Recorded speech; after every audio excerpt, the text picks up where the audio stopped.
Good morning in Arizona. Good evening, wherever you are. Thank you so much for coming today. It's 6:15 in Arizona. I thought this was gonna be worse, but it's not that bad. It's the sun starts coming up almost at 5 a.m., so it's okay. All right, so let me give you a quick run on what are we doing here. For people recording, that includes me. It's a good time to start. Sometimes has happened that I forget to record. So it's a good time to start the recording. And then I have made Adam and Francisco co-host just in case some people new come, if you can admit them. Like right now you see Brian Mendoza. I think now Francisco or Brian, you could have rights to just admit. Yes. Cool. Okay. So welcome. I see Adam there as well. At the casino. So Adam and I were thinking about how to do these sessions, and it's a little bit of an exploratory exercise. We're gonna do Fridays at this time and see how it goes. The idea is that we go for about an hour and 15 minutes, something like that. Today I'm gonna be doing the first half of it, the introduction, kind of taking you through, and then Adam will take it from the second half on. Okay. So I will suggest really taking just a few moments to really set up our motivation on why are we here really? What are we gonna do? And why are we here? So maybe just take a few moments in your mind, in your heart to think about what is it that we are trying to accomplish, and maybe think about why this topic as well, particularly Pramana topics, clear thinking, could help us to achieve that goal. Just take a few moments. Also, bring to mind your best understanding on how reality works.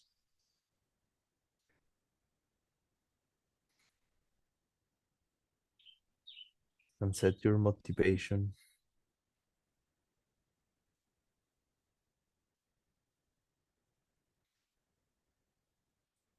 Cool.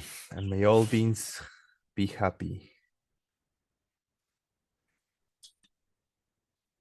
Okay, so since time is not much, let's move on and go there. Okay, so we were just taking some minutes to think about what are we doing here really. Another way to call it the meditation. There's a very traditional practice of imagining a beautiful, perfect world where all the most beautiful goals are accomplished and everybody's totally happy, totally wise, successful, like a perfect world.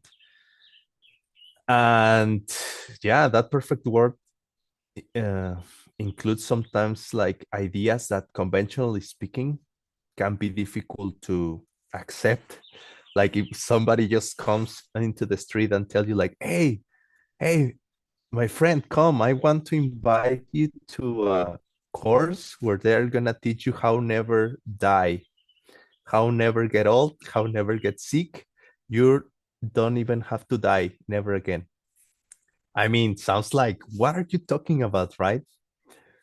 And for me, it's already an invitation to start thinking that mm, we do live in a reality most often when even our imagination can be limited by what we have seen, right? It's like the story Geshe says.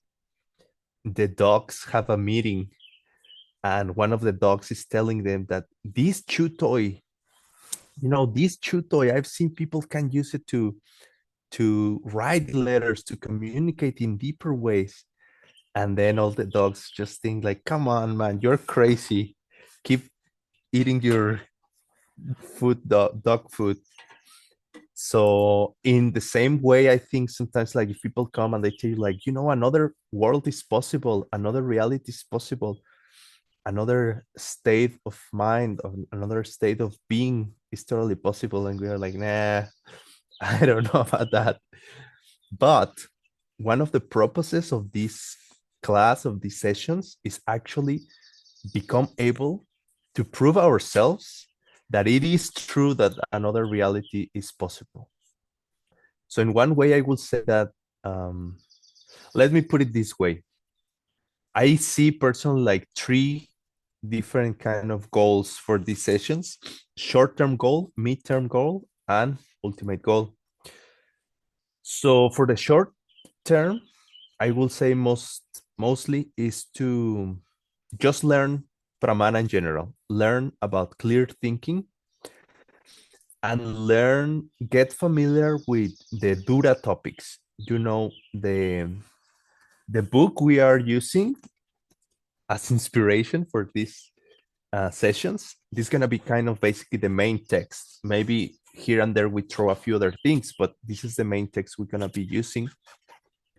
This is a Dura text. For those who may not be familiar with the term, Dura, it's like a compendium of topics connected with the Pramana clear thinking aspect of the teachings.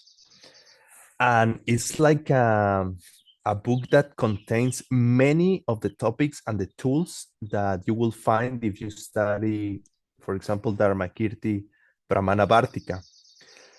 Adam and I were super fortunate a few months ago to have special sessions with Geshe, and he was telling us about how the purpose of the Dura is to find inside the Pramana like all the tools, all the topics, and make them very accessible for us. So it's like super easy access for us to learn all the tools that's gonna train our mind to accurately and correctly interpret reality, understand reality. So it's like in a way, how in English they have these popular books called Whatever for Dummies, right? Like Cooking for Dummies, or like, and it actually just a funny title because the books are extremely amazing and helpful, and they are not dumb at all, but it's just like a way to say we all can do it. So in a way, the Dura text, and there are many Duras. We are doing the Tse Dura in this case. We're gonna talk more about it, about this particular Dura and the traditions of Dura. But I think this is the Dura text that the people in Drebon Geshe College, we are gonna call them Geshe colleges. Um, the Drebon Geshe College uses. Okay, so that's gonna be the short-term goal of this. We're gonna get familiar with the Pramana topics. We're gonna get familiar with the Dura. We're gonna start developing our mind and train it to learn to different tools to be able to think clearly. Now, for our midterm, what I will say is that with this training, the idea is that we become capable of understanding and dissect reality. Something like gaining clarity in the different key aspects of Pramana, and then becoming able to use these tools in our everyday life. Very, how to say, put it into practice, making better choices when the time comes, whenever it is really, well, how we spend our time, how we spend our energy, um, difficult situations when we get into conflict with friends, family, partners, whatever.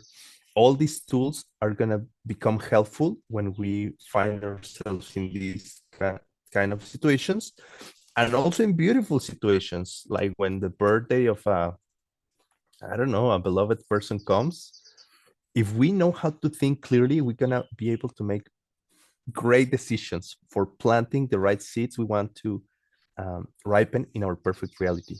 So the midterm, I would say, once we get trained, is like to improve our current life, and then of course, eventually, it's like finding success and happiness in this life, yes, and of course beyond this life. Now, as an ultimate goal, I will say emptiness directly. Seeing emptiness directly should be the ultimate goal of these sessions. And all I will say, seeing emptiness directly, and from there, reaching total enlightenment for the benefit of all beings. So don't be afraid of have big dreams. There is a very specific reason why Geshe decided to call this book A Door to Emptiness, you see? And many times these topics of Pramana, and specifically the topic of Chichedrak, we're going to talk about that in depth the more we go through the course. It's referred as the key to emptiness, to touch the diamond world. And that should be in our minds, in our heart also. Very important goal, an ultimate goal that we are trying to reach by little, we're going to understand all these topics, and from there really take our best shot to see emptiness directly. Okay, let me see. 26, 15 minutes. I'm just counting what time. I need to know what time I have to stop, and it's gonna be like about 6:45, I think. Oh, that's like 30 minutes. No, 6:50 I have to stop, right? I think so. A ver, let's see. 6:15 plus 30 minutes, 45, 35, 6:50. Okay, cool. All right. So how it's gonna work? Yeah, I already told you that. We're gonna be doing two different like parts on these weekly sessions, because Adam has like really super deep insights on these topics. What I'm gonna try to do is to help people to catch up little by little. And me myself, I'm also learning a lot of this content still. So in a way, what I see is like we together gonna be going through a process where we're gonna be learning new tools and developing our mind. That's gonna be like the first half, and then on the second half, Adam is gonna be sharing like whatever he has been studying lately, insights that he has, cool material that can help us also reach to this level we're gonna get. And for this, expect many different things. I'm thinking we're gonna do, for example, sometimes we're gonna do meditation, sometimes reviews, sometimes Q&As, sometimes we're gonna review like actual Pramana topics. There are so many stories as well based in this book. We're gonna be using this book a lot. Sometimes I will share pieces of reading, so you can read at home, and then when you come to the session, either you can, if you want, ask questions and share about it and stuff like that. And yeah, some things like that. Okay, so let's start. I still have 20 minutes. I want to use 10 minutes to just give you context on this topic that opens the book, really, which many of you may be familiar. Is the topic, the debate, really, but the topic on colors, red and white. As I was telling you, Geshe Michael was super kind, and he gave Adam and I 2 sessions of preparation before we went to Kyoto a few months ago.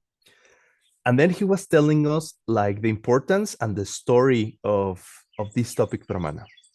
So basically what he was sharing with us is like this Pramana topic is the only topic from all the different classes that the Geshes take. This is the one that happens through the whole length of the education of a Geshe.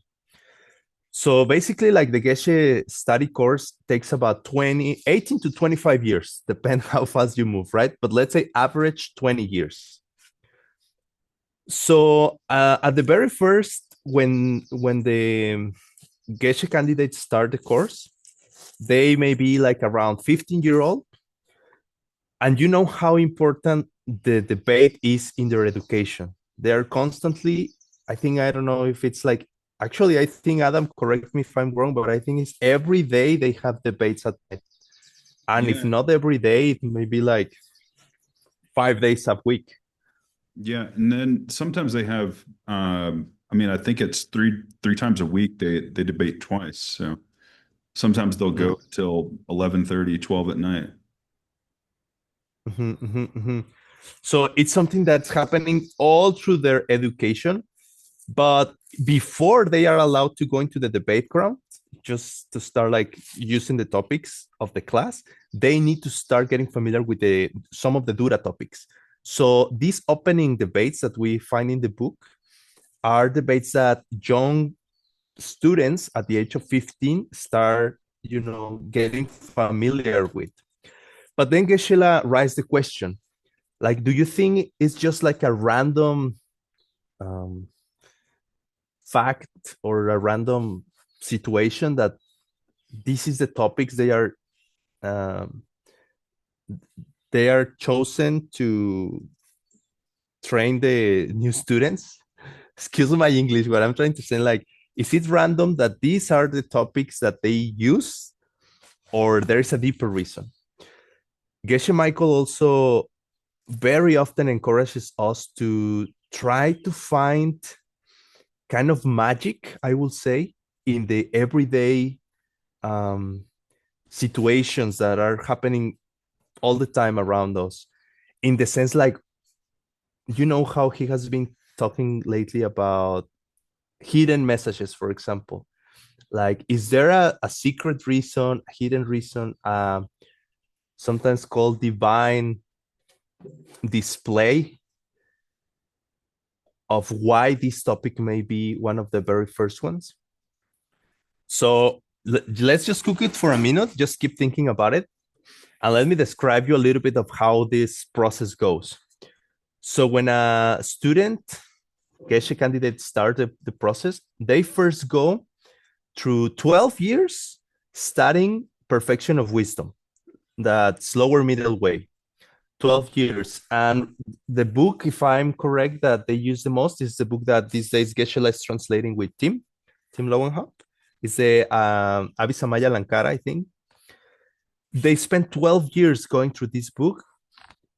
And then after that, just after that, they start learning for 4 years higher middle way, Madhyamika Prasangika. After those 4 years, traditionally they move on 2 years of Abhidharma, and then finally 2 years of Vinaya. That's like 20 years. 12, 4, 16, then two more, 18, two more, 20, right?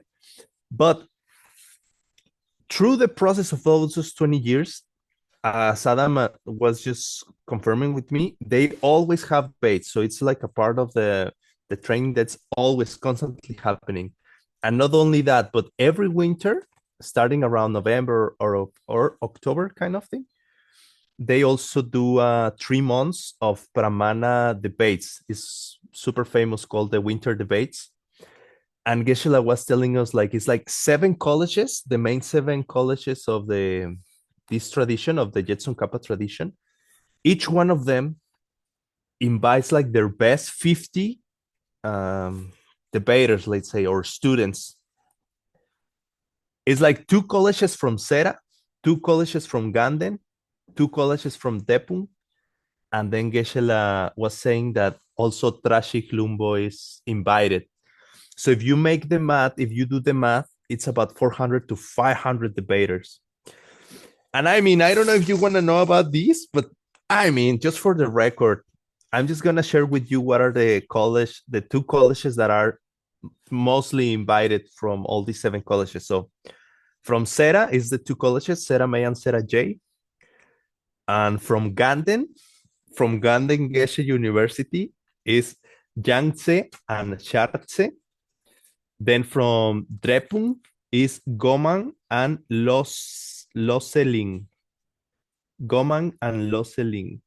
And then Trashiklumbo, which is kind of a separate college or institution.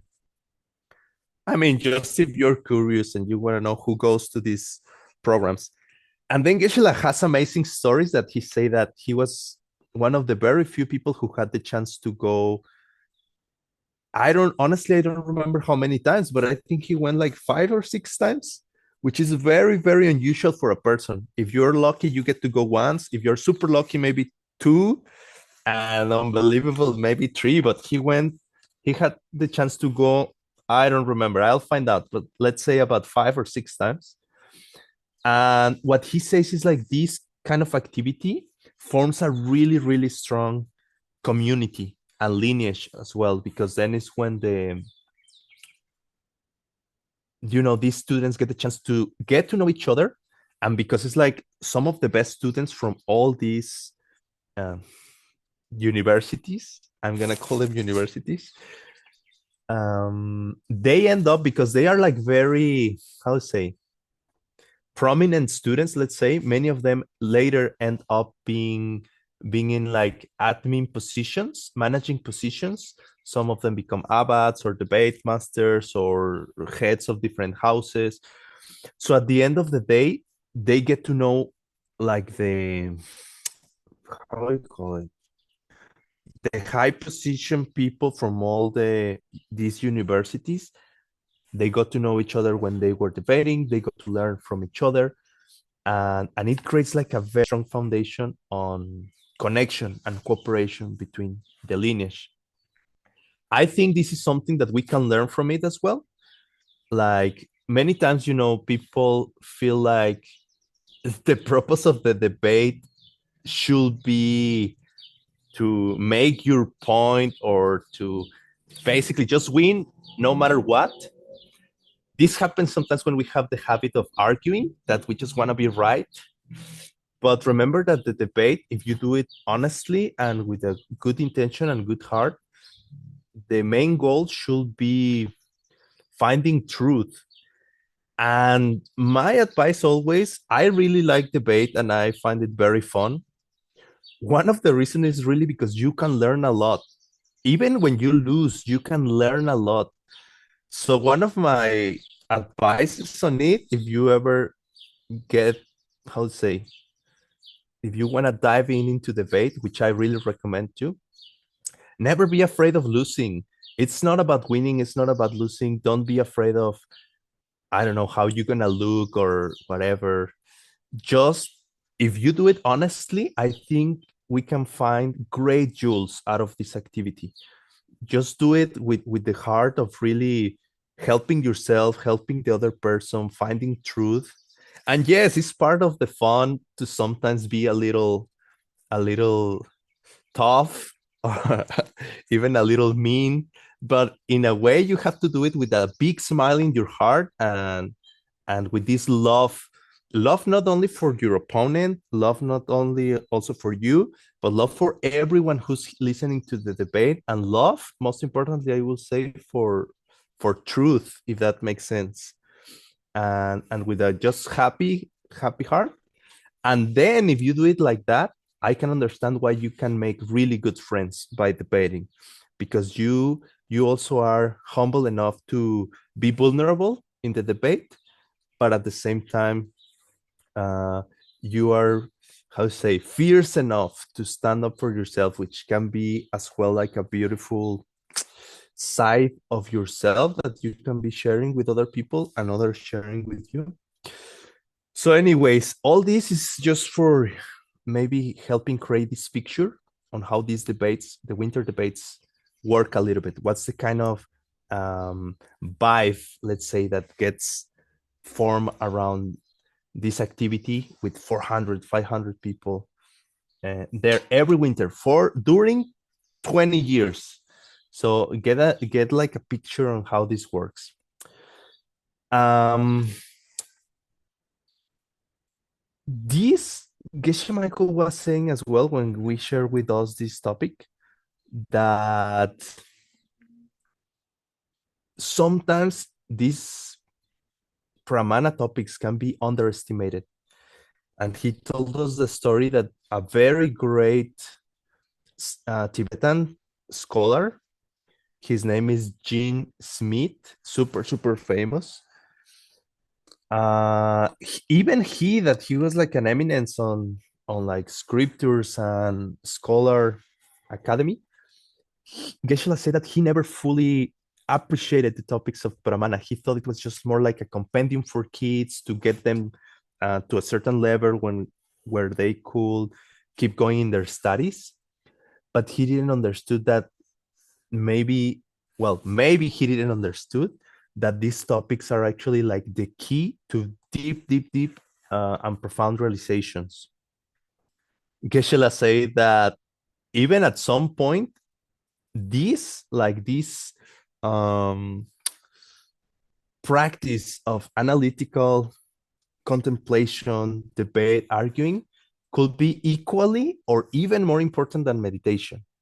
And he just put it there like as a, if you are doing like the Geshe training, right?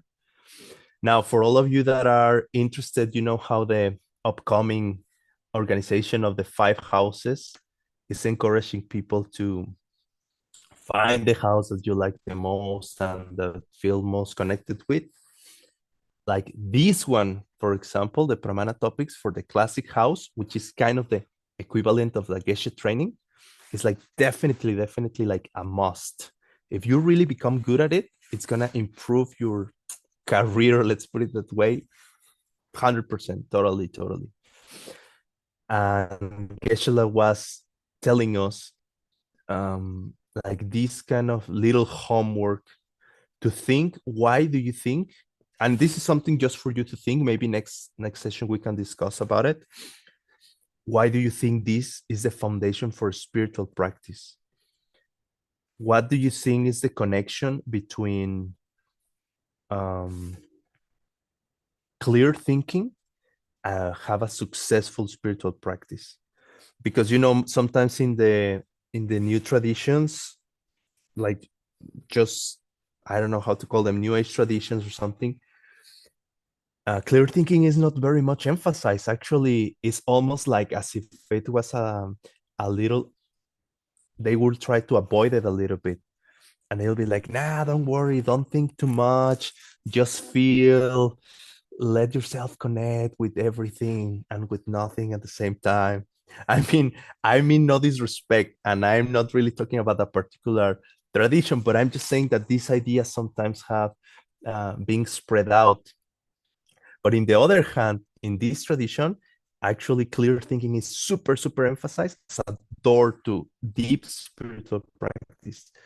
And Adam and I have had conversations about it. And in a very beautiful way, I remember Adam was telling me that for him, actually, clear thinking is like a door to, I don't know how to call it, magic.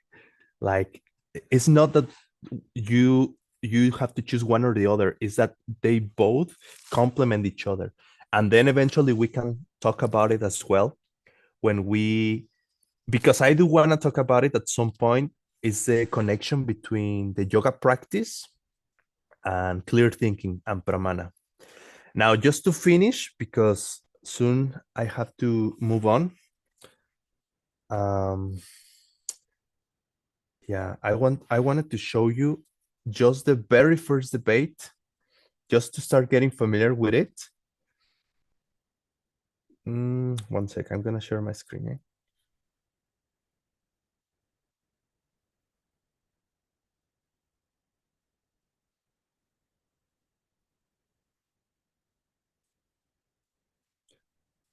Now, you know what? I'm gonna leave the first debate for next session.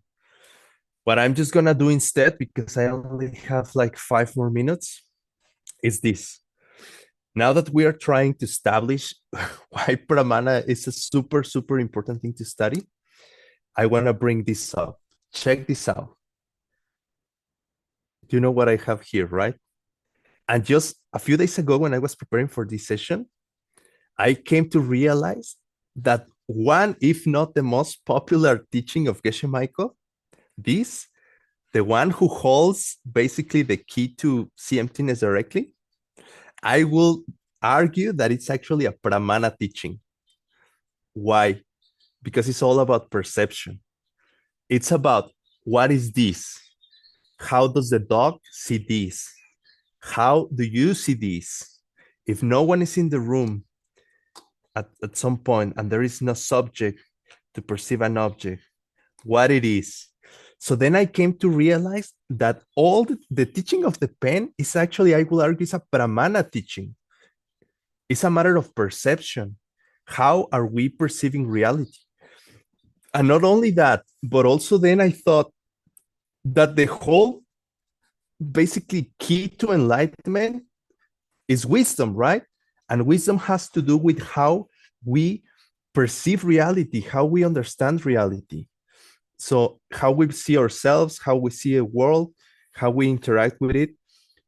The big problem why we suffer is that we misinterpret reality. We think things are coming at us instead of things that are coming from us. And again, that's a pramana thing. That's just a perception. So to me, it was like just mind blowing to think like, so the whole thing, the whole crux of our problems and the whole crux of our liberation is tied in how we perceive things. Because if we were to perceive them correctly, then problem solved. Everything is great. If we really, okay, check this out. There is a meditation, a beautiful meditation I like that is like give yourself some time. You don't have to do it now, but just if you have time later, and imagine how would it feel being an Arya.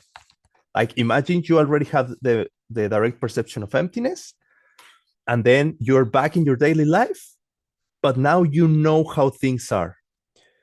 And Geshe has said like the difference between an Arya and a human is basically the same difference that like Einstein and a little ant. But in a way, the only difference is that you have the certainty as an Arya, you have the certainty on how reality works, which may sound simple, but at the same time, it creates like a massive exponential like difference on how you live your life. The reason why I mentioned this is because again, it's just a matter of perception, a matter of pramana. We're gonna talk more about it later, but just remember that the Sanskrit definition of pramana is like it's like basically correct. Yes, it's correct thinking, but in the sense of pra, like forward, like it's correct, and manas, like measure. It's like a you have the right tools or the right ways to measure what, in this case, reality. So you are capable, when you have a pramana, is when you are capable of establishing reality in a correct way. Sometimes they say valid, sometimes they say correct. We'll talk about that as well. Um, and for now, I think I'm just going to leave you with that. Just remember that even this teaching of the pen and the crux of our problems and the key to our super total happy, successful reality is all tied to Pramana topics.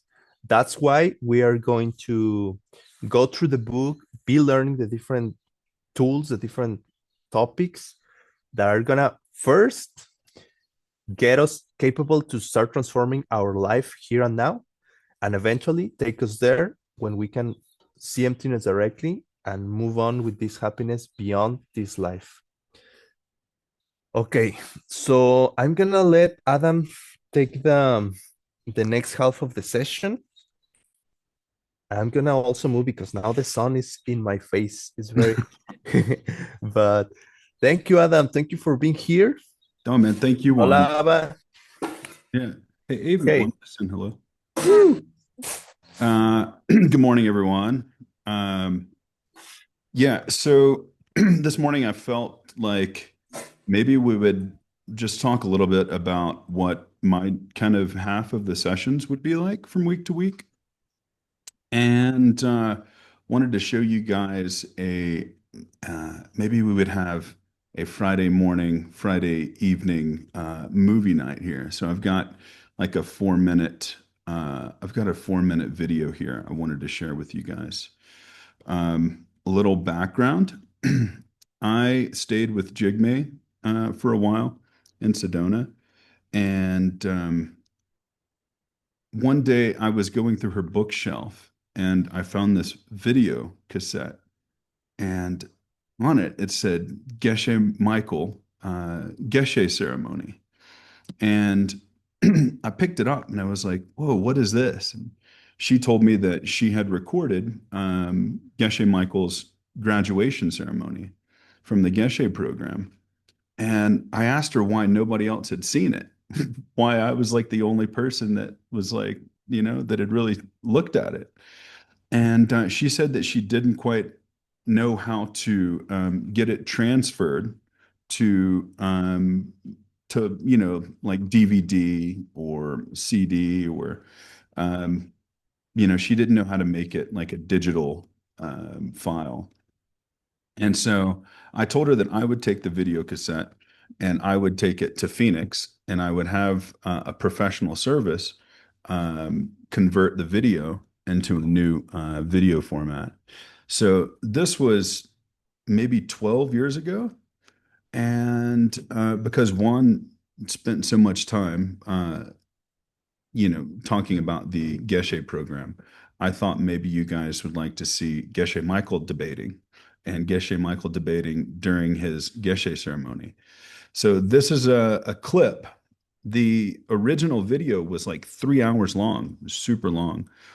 So I edited it down and I put it on my YouTube channel. But here, let me just share my screen because I thought you guys might like to see this. Okay. Okay. So yeah, the reason I share that is because I thought it would be interesting for you guys to see, not just what any random debate would look like, but what, seeing our teacher debate looks like. And there's about 3 hours of this material. And I've got maybe a 20 to 30 minute section of him in the debate yard, in the debate courtyard, which was really, it was really beautiful for me to see. Um, I heard John Brady one time, he called people who like to debate, he called them Dharma jocks. So there's a term in English, jock means somebody who plays like football or, who's very athletic, right? But the debaters are like kind of like Dharma jocks, they're like the athletes, Um, so, I didn't quite know how we should start the session and or start, this course. Um, so Juan and I, like he was saying, we're going to do a series of ongoing talks on on the text that I translated with Geshe Michael, a door to emptiness. Um, but I felt what I wanted to do, in addition to what Juan is doing, is I wanted to give you guys some new material. From week to week, I thought we would go through new stuff that would keep you guys interested, right? And give you a taste of maybe new ways of looking at this. So, what we're building up to here is hmm, you know what? I didn't quite know how I was going to say this, but it just came to me.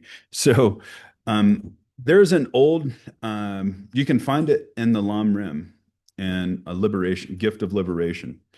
Um, there is a section where we're supposed to be refining our understanding of why our teachers are like a Buddha, right? And one of the things that is touched on is how, we wouldn't know anything if we didn't have any teachers, even down to reading or writing or how to read, excuse me, how to, like how to use the restroom, even how to eat, how to use a fork and spoon. All these things are due to the blessings of our teachers that we've had.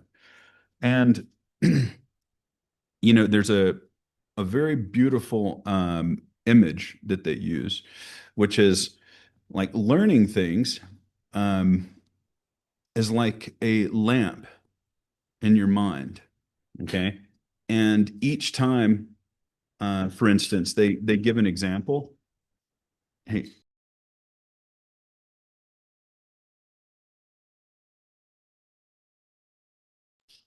sorry, I'm having to manage some Ava's playing with her Legos. It was getting a little bit like I couldn't think. Um, so there's an image, right, that they use to talk about the alphabet. And with each letter that you learned, they say it's like a new lamp being put in your mind, being placed in your mind. And each lamp that is lit in your mind, right, eliminates some of the darkness, right? And what's the term? What's the title of the second book that I'm translating with Geshe Michael? It's called Destroying the Darkness, right? And I never realized quite just how powerful that imagery can be, right? So when we think about learning, especially new topics, you have to think about they're lighting lamps of wisdom in your mind, right? And you need to destroy the darkness of your own ignorance. Okay. So whenever you start studying with Geshe Michael, everybody can go back and think about the first time that they studied with Geshe Michael, the first teaching they ever went to, the first time they ever heard one of his teachings, and think about how much more your life has changed since then. How different is your life since you first met him? You know, I think about my own, and I feel like an entirely different person thanks to the wisdom that he shared with me. All the little lamps that he's lit in my mind, you know. So if you think about, and I'm going to ask everybody because I think we need to engage with you guys. I don't want you to just sit here and I don't want to talk at you. So if I were to ask you, what is the number one reason that we're all sitting here today? You all gave up a part of your day to come and sit with us. Anybody? You can either share it in the chat or you can turn your mic on. I'd be happy to hear. And there is no right or wrong answer here. Okay. Well, I'll answer it for us all. We're okay.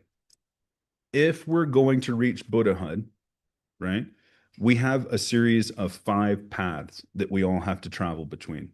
They say there is no person who is enlightened who did not go through these 5 paths, right?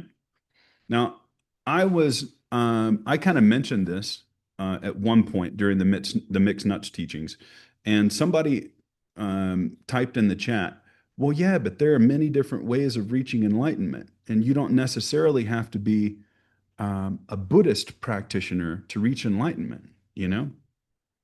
And I thought to myself, I said, "Well, there's no way to reach enlightenment if you don't go through the 5 paths." So whether or not you call yourself Buddhist or not, you still have to go through these 5 paths. So can anybody tell me what the third path is? Yeah, the path of seeing, right? Tong Lam. Yeah, everybody say it with me. Tong Lam. Okay, I need some more smiles on faces here. I see there are a few people smiling. But I need some more smiles here. I feed myself on smiles. I get my energy by seeing people smile around me. So, okay, well, if we have to reach the third path in order to see emptiness directly, and therefore in order to reach Buddhahood, okay, what teachings must we be studying in order to do so? Rhetorical question. Okay. Yeah. So we have to be studying emptiness. Yeah. Excuse me. And we have to be studying the path of pramana. Okay. So this is called the path of reasoning. Okay. Um, Riklam. Everybody could say Riklam. It's very famous at the universities. Okay. It's called Riklam, means the path of reasoning. So what they say is after, 20, 25 years, every year of studying pramana, every year of studying accurate perception, um, eventually what happens to many of the practitioners and many of the students at these universities is they open up a path of reasoning within their mind. And they say it's not present in everyone, okay? And only some people generate it, okay? However, I think everybody present here today is very capable of doing so, all right? So we're going to go in my sections, we're going to go deep, okay? And these are things that, given Geshe Michael's ability as a single person, okay? And I'm not saying he's limited in any way. However, we all know that he only has so much time. Okay. And one of the things that I think he's asking the mixed nuts to do is to take up, acting as maybe instruments for him. So he only has so much time to teach. So we're going to take some of the subjects that we've been assigned and we're going to spend time going super deep with them because that's what I think Geshe Michael would want me to do. And some of these things, actually, a lot of these things, or most of these things, are things that Geshe Michael has only touched on, but we're going to spend a lot of time going deep into them. Okay. So Geshe Michael always says it's like dynamite for seeing emptiness directly. What am I talking about? Okay. It's a study of Chi Chedron. Okay. Yeah. So he always says that this was the topic that he was studying when he saw emptiness directly, which that's if we want to reach the third path, then I think we should probably all be really focused on that. So the reason that I brought that up is because if everybody remembers, I was talking about a different image, right? An image of lamps of wisdom being lit in your mind. Okay. Accurate perception, okay, is defined as um here, we won't go into definitions today. Okay, when you look at any given object in your reality, like everybody's looking at a computer right now, okay, we would say that you're seeing it incorrectly. Okay. Mình đã cảm thấy rằng là Not cái năng suất của mình khi mong muốn nhìn sorry, ở bàn thờ nó lớn hơn.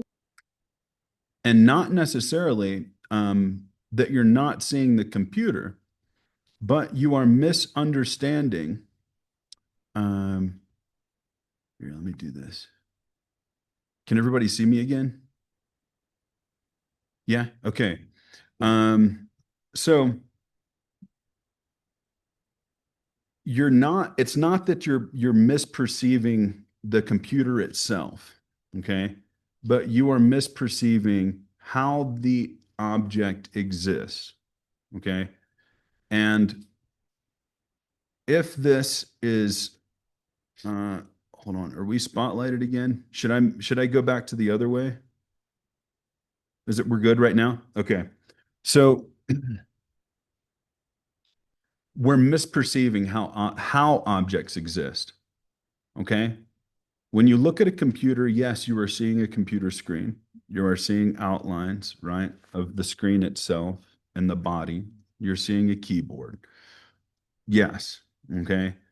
However, you're misperceiving where the computer is coming from and how it exists. Okay. So if I was to say that all of your suffering is bound and tied up in how you are misperceiving reality, and the study of accurate perception is meant to lead you towards understanding how you are misperceiving it, then we've just come to the conclusion that what separates you from stopping your suffering is understanding how you are misperceiving things. Okay. That's what the study of pramana is supposed to do. It is supposed to take and systematically light one lamp of wisdom, and then another lamp of wisdom, and then another lamp of wisdom, and then another, so that eventually, just like being in a dark room, right? At 2 o'clock in the morning, everybody's done this. You have to get up and use the restroom, don't you? Sometimes. Okay. Now imagine there's something on the floor. Ava said she's done it a lot of times. So you get out of bed, you have to use the restroom. Okay. You can't see anything around you, right? And you're half asleep. So your eyes are kind of closed, right? And now let's say there's something on the floor in between you and the restroom. Okay. And you kick it, right? And you stub your toe and you're like, oh my God, that hurts, right? So, okay. What? Okay, I can't believe I just made that analogy.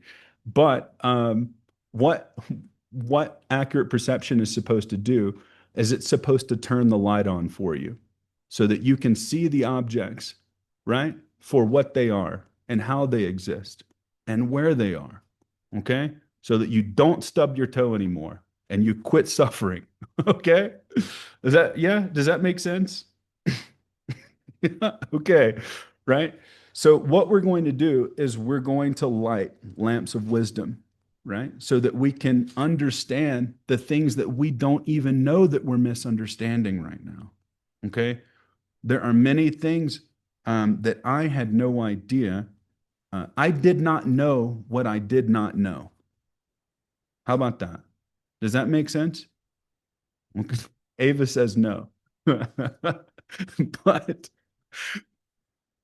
okay, so there are many things that we're going to touch on that are going to challenge you. Okay, I'm really going to push you guys seriously. Okay, and I'm going to ask, and I'm going to stop over the coming weeks. I will pause and I will ask if there are any questions, and I pray that you ask questions. Okay, if it does not make sense, we need to talk about it. Okay, and I promise that a lot of things will not make sense at the first time you hear them. Okay, so we need to really kind of focus in on what I'm expecting of you guys. Okay. If you are here, okay, I'm not expecting you to do homeworks and I'm not expecting you to be super studious. Okay. I'm not expecting you to be very high scholars or anything. Okay. But what I will expect of you is to at least pay attention. Okay. Just please try to follow along. Okay. Because what I'm going to set out from here on out is on par with anything that you would see at a university. Okay. We're going to go through things in a very systematic way. So, some of the topics that we'll start covering is we're going to go into a history of this lineage, the lineage of accurate perception or pramana. Okay. Because we all know that Master Dharmakirti, right, wrote our original 7 texts that we study. Okay. And what we need to understand further is who was Master Dharmakirti arguing against? Right? So he wrote these books, but why did he write the books? Okay. And what we'll learn is that there was an ancient Indian school called the Nyaya school. And the Nyaya school was the school that Master Dharmakirti was refuting. Okay. If we all know that in Je Tsongkhapa's time, they say that the teachings in Je Tsongkhapa's homeland had degraded, that there were many practices that were incorrect, that people were not only practicing, but there were many teachings that people were giving that were incorrect. So Master Dharmakirti had kind of seen the same thing in ancient India. And this is why he started to write his topics on accurate perception. Okay. So when we move, how much time do I have? 15, 16 minutes. Okay, we got 16 more minutes. All right. Okay, so like I said, I'm just going to kind of give you an overview of where we're going to start. Okay, so we're going to go deep into accurate perception. Okay, Juan is going to cover the first book. Okay, he's going to do the color. He's starting with the emptiness of colors. Okay, and he's going to cover a door to emptiness. Something that's never been done, something that I've never seen, is an actual teaching on my second book. Okay, destroying the darkness. Okay, and that's, remember the analogy I gave, right? With lighting lamps of wisdom. That's where the title of the second book comes from, destroying the darkness of ignorance. So Geshe Michael told me that my second book wasn't prominent. It's not taught in the universities. Okay. That he actually heard people quoting it at the winter debates. And he was like, where are these quotes coming from? You know? And so he asked someone and they said, oh, it's this Kedrip book, you know? And so he went and found the book and he started studying it. So this book, my second book, isn't taught at the Geshe universities. Okay.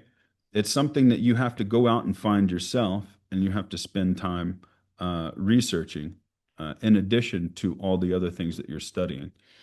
So, as far as I know, no one has ever given a series of classes or lectures on the second book. It's never been done.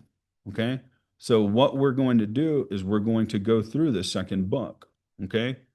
So, we're going to go through a history, okay, of the logic tradition. And then we're going to start going into Kedrip J's presentation of the 7 books of Master Dharmakirti. Okay. It's called sometimes in brief, it's just called Dedun, or you could just say Munsel. Munsel means clearing the ignorance. Munsel. Okay. The full title, it's Sema Dedun Giyiki Munsel. Okay. It's clearing away the darkness in reference to the 7 books by Master Dharmakirti. Okay, so third, all right, we're going to do history, okay, and why, and how these teachings came about. Second, we're going to go deep into these topics and these teachings, okay. Third, we're going to actually practice the mechanics of debate, okay. So I'm going to teach you guys what I know and what I learned at these universities, how to have a debate. Okay. And we're going to spend week to week. And I may even ask you guys to find a debate partner where you live and practice these things. Okay. From week to week. But we're going to go through how you debate. Okay. Because I don't think that's something that's really taught in our tradition as much as it used to be. Okay. So Geshe Michael has a new generation of students. Okay. And I think we all need to know how to debate as well. Okay. Why do we need to learn how to debate? Okay. Juan kind of touched, oh, no, it was Janet. Okay. It was Janet Chin. I saw something in the chat that was very beautiful. Okay. She said, and I think this is what she was referring to, is that debate and the study of accurate perception helps you improve your analytical meditation so that you can better practice the 4 powers. Right? Was that it, Janet? So the strongest remedy is analytical meditation. That was in one of the ed classes. However, I don't know how to do analytical meditation. Well, no, totally. That's exactly what I was about to say. Okay. Is that something that I realized. Thank you, Janet. Yeah. And it's very beautiful. Okay. Because like Juan said, and the reason I remembered it is he heard, Geshe Michael has said that, if done well, um, debate and studying these topics can actually be more powerful than meditation. Okay. Now, take that as you will. Okay. I'm not saying not to meditate. Okay. But what I am going to say is that I believe that debate, okay, is a form of analytical meditation. Okay. So we all know that there are 3 types of meditation, right? And I'm suggesting that working on analytical meditation will improve your ability to have single pointed meditation. Okay. You can develop your shamatha, okay, through analytical meditation. And I ask everybody why. Okay. Nobody's been answering, so I'm going to answer my own question. Okay. So, analytical meditation can improve your shamatha because when you are debating with someone, you are forced to think about one thing at a time. How about that? If you're on a topic, you have to stay on a topic. It's very hard to debate with somebody, okay, and think about lunch.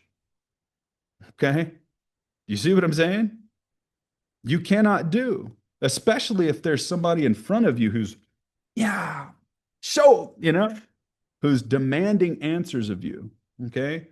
So it's my assertion, okay, and I ask anybody to prove me wrong here, that analytical meditation, okay, or excuse me, let me reframe that.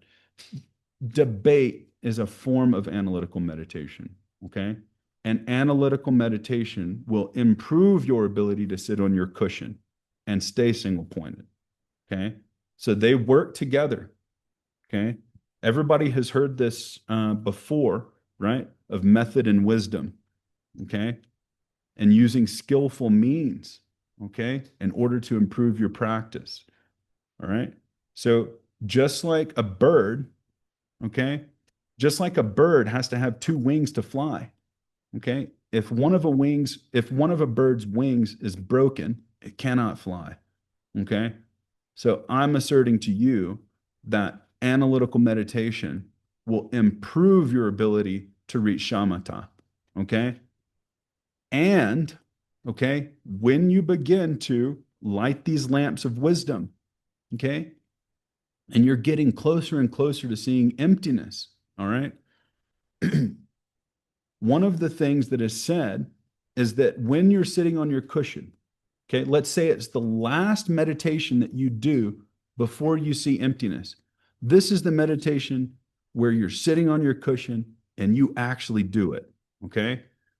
They say that when you're developing, okay, your understanding, your vipassana, right?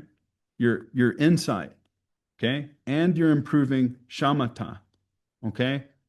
That what you do is you alternate between the two, okay?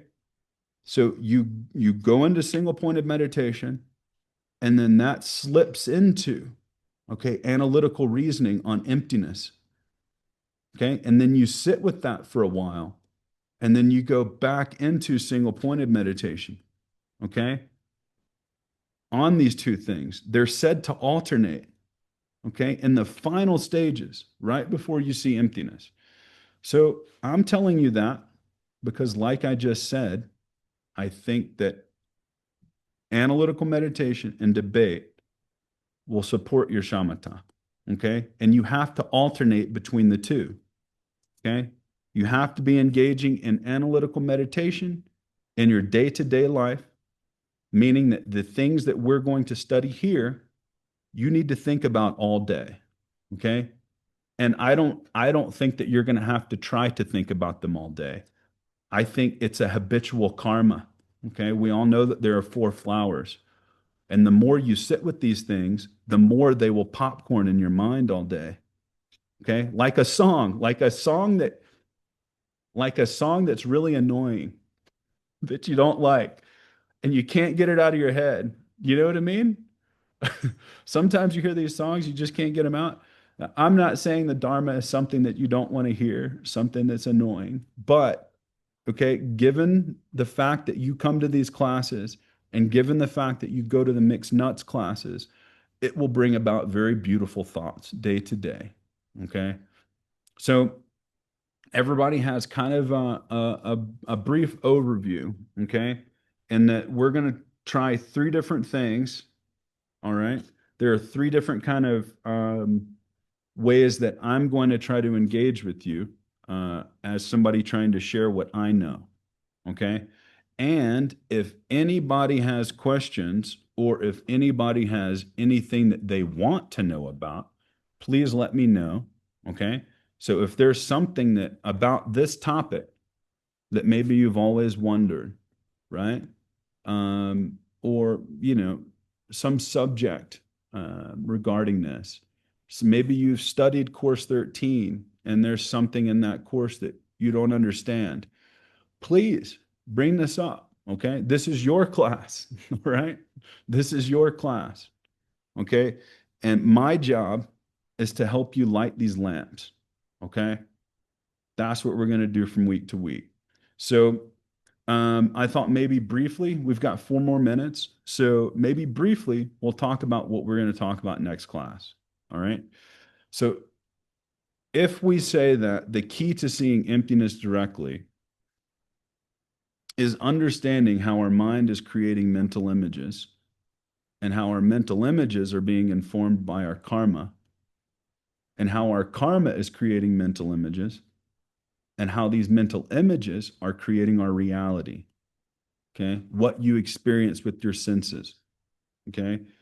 A good place for us to start, okay, is talking about what are the different types of mental images. Okay. What are the different types of objects? Okay. You see where I'm going with this? So what we're going to study in, what we're going to focus in on and really begin to study, and I'm not just going to spend one class on it. We're going to spend weeks, okay, talking about mental images. Weeks, okay? So if you've ever wanted to go deep into Chi-Chedrock, I promise you, okay, it's going to go so deep, you're going to be like, yo, dude, stop for a second, okay? Anyways, so what we're going to talk about next week is what it means to be a Rangsen, what it means to be a Chitzen. Okay. Rangsen means like actual objects, right? We all hear about the coffee cups. Okay. I've got a teacup. Okay. So we're going to talk about what it means to be an actual object in our world. Okay. And what does it mean for something to be a mental image or something that's created in the mind. Okay. So yeah, thanks, Brian. Yeah, it's a coffee cup down there. Yeah, so